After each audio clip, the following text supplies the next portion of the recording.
நாம பார்க்க போகிறது பத்மநாத சுவாமி கோயிலின் 6 பாதாள அறைகள். உங்க எல்லாருக்குமே தெரியும், உலகத்திலே மிகப்பெரிய பணக்கார கோயிலா இன்னைக்கு எல்லார் மத்தியிலும் தெரியப்பட்டிருக்கிறது பத்மநாத சுவாமி கோயில்.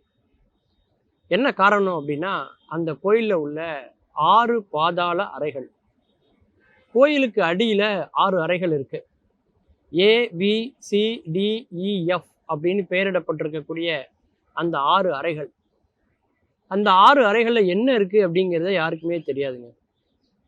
இப்படியே எத்தனை நாளைக்கு தான் வச்சிருக்கிறது அப்படின்னு சொல்லி உச்சநீதிமன்றம் தீர்ப்பு வழங்கி அந்த அறையினுடைய கதவுகளை திறக்கிறாங்க. கோயில்ல ஒரு சில பொருட்கள் காணாம போகுது.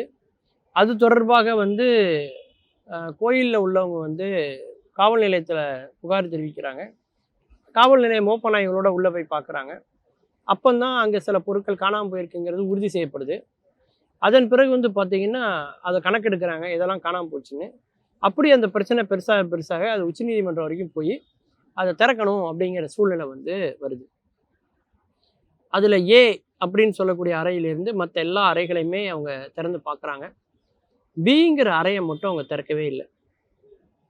இந்த அறைகளை திறந்து பார்க்கும்போது அவங்களுக்கு கிடைச்சது என்னன்னா, தங்கத்தாலான ஒரு சிம்மாசனம், தங்க கிரீடம், சிலைகள், ஆபரணங்கள், வைரங்கள், 35 அடி உயரத்துல தங்கத்தாலான மகாவிஷ்ணுவினுடைய உருவம், 19 அடி உயரத்தில் இருக்கக்கூடிய தங்க சங்கிலிகள் அப்படின்னு பல லட்சம் கோடி மதிப்புடைய பல பொருட்கள் அங்கு கிடைக்குது. குவியல் குவியலாக ரத்தினங்கள் கிடைக்கிறது. மாவீரர் நெப்போலியன் காலத்துல ரோம் நாட்டோட தொடர்புடைய தங்க நாணயங்கள் அவங்களுக்கு கிடைக்குது. இன்னும் சொல்ல போனா கிமு கிறிஸ்து பிறப்பதற்கு முன்பு உள்ள காலத்துல உள்ள செல்வங்கள் எல்லாமே அங்க குவித்து வைக்கப்பட்டிருக்கிறது. அப்படி ஒரு செல்வ செழிப்புமிக்க ஒரு கோயிலாக இன்றைக்கு அடையாளப்பட்டிருப்பது பத்மநாத சுவாமியினுடைய திருக்கோயில். இவ்வளோ நகைகள், இவ்வளோ செல்வங்களை எதற்கு அந்த இடத்துல குவிச்சு வச்சாங்க, சேர்த்து வச்சாங்க? மற்ற கதவுகளை எல்லாம் அவ்வளோ எளிதில் திறந்துட்டாலும் கூட அந்த பிங்கிற அந்த கதவு மட்டும் அவங்க இன்னும் திறக்கவே இல்லை. என்ன காரணம் அப்படின்னா, அந்த கதவை திறந்தா அது பாதாள உலகம் வழியாக கடலோட தொடர்புல இருக்கலாம். அந்த காலத்திலலாம் ராஜாக்கள் கோட்டையை கட்டும் போது சுற்றி அகழி வச்சு தான் கட்டுவாங்க. ஏதாவது கோட்டைக்கு ஆபத்துனா முதல்ல அகழியை தாண்டி தான் வரணும், முதலைகள் இருக்கும் அப்படிங்கிறதுனால அப்படி ஏதாவது இருக்கலாம் அப்படின்னு பயப்படுறாங்க. இன்னொன்று, அங்கே நிறைய பாம்புகள் இருக்கலாம், விஷத்தன்மையுடைய பல பாம்புகள் நிறைய இருக்கலாம் அப்படின்னு யோசிக்கிறாங்க.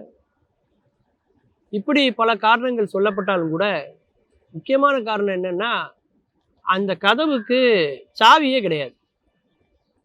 மற்ற கதவுகளுக்காவது சாவி உண்டு. அந்த சாவி இல்லைனாலும் கூட, சாவிகள் தொலைஞ்சு போச்சு அப்படின்னா கூட சாவி செய்கிறவங்களை அழைத்து மாற்று சாவியை செஞ்சு எப்படியாவது சரி பண்ணி அந்த கோட்டையை திறந்துடலாம், அந்த கதவை திறந்துடலாம், அந்த ரகசிய அறையை திறந்துடலாம். ஆனால் 2வது அறையை பொறுத்த வரைக்கும் அந்த மாதிரி இந்த பூட்டு சாவி அப்படிங்கிற அமைப்பே அவங்ககிட்ட இல்லை. அப்போ அதுக்கு ஒரு மந்திரம் சொல்றாங்க. ஒரு சில மந்திரங்களை சொன்னா தான் அந்த கதவை திறக்க முடியும் அப்படிங்கிறாங்க. அப்போ அங்க இருக்கிற ஆச்சாரியர்கள்லாம் என்ன சொல்றாங்கன்னா, அந்த கதவை திறந்தா அழிவு வரும் அப்படின்னு அவங்க சொல்றாங்க. அந்த கதவை திறந்தா உண்மையிலேயே அதுக்குள்ள போயிடலாமான்னு பார்த்தா இல்லைங்க. அதுக்குள்ள ஸ்கேன் பண்ணி பார்க்கும்போது அந்த கதவுக்கு பின்னாடி ஒரு மரக்கதவு இருக்கு. அந்த மரக்கதவையும் திறந்தா அதுக்கு பின்னாடி ஒரு இரும்பு கதவு இருக்கு. இப்படி ஒரு 3 லேயர் ப்ரொடெக்ஷன்ல ஒரு ரகசிய அறையை அவங்க வச்சிருக்காங்கன்னா அதுக்குள்ள என்ன இருக்கும்? அப்ப அந்த மந்திரம் தெரிஞ்சவங்க இன்னைக்கு யாருமே கிடையாது. அப்ப அந்த மந்திரம் ஒருவேளை யாருக்கு தெரிந்திருக்கும் அப்படின்னா, நிச்சயமா தமிழர்களுக்கு தான் தெரிஞ்சிருக்கும். இவங்க குறிப்பிடுற அந்த பழைய காலத்துல அந்த மண்ணை ஆட்சி செய்தவங்க சேர மன்னர்களா தான் இருக்கிறாங்க. அப்போ சேர மண்டலத்தை சார்ந்த மன்னர்கள் ஆகிய தமிழர்களுக்கு தான் அதை பத்தி தெரிஞ்சிருக்குங்கிற கருத்தும் நிலவு. இருந்தாலும் பரவாயில்ல, உலகம் அழியக்கூடாது, வேற பேரழிவுகள் வந்துடக்கூடாது அப்படிங்கிறதுக்காக இன்னும் கொஞ்ச நாளைக்கு அந்த அறையை திறக்காம நம்ம காத்திருக்கலாம் அப்படின்னு ஒரு முடிவு பண்ணியிருக்காங்க. இதுக்கு என்ன காரணம்னா, திருவிதாங்கூர் அரச பரம்பரையை சார்ந்தவர்கள் ஆச்சாரியர்கள்லாம் இப்படி சொல்றாங்கன்னு சொல்லி அவங்க உச்சநீதிமன்றத்தை ஒரு தடை ஆணை வாங்கியிருக்காங்க.